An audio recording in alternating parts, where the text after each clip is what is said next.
Bigarren hizkuntza ikasten. Demagun ikasle etorkin berri bat etorri dela gure gelara.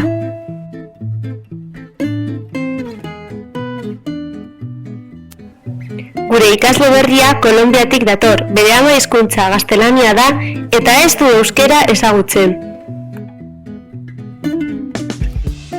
Gure ikasleak motivazio integratzailea izan dezake. Euskara ikasi nahi du bere lagunekin komunikatzeko eta taldearen parte sentitzeko.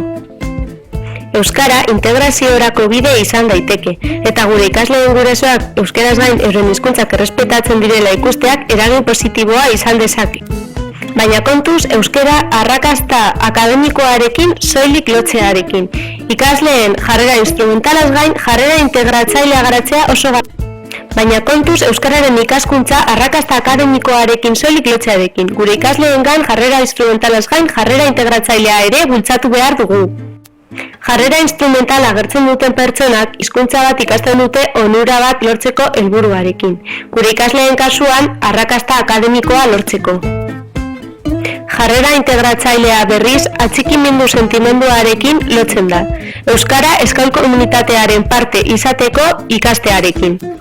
Gure ikasleen arrakasta akademikoa bultzatzea oso garrantzitsua da, baina jarrera integratzaileak lagunduko dio gure ikasle berriari hizkuntza ikasten. Hala ere, ikerketa gehienek jarrera instrumentalak indar handia hartu duela adierazten dute. Gugan dago horri buelta ematea. Eta gure ikasle berriak behar duen aniztasunarekiko erantzun egoki bat ematea.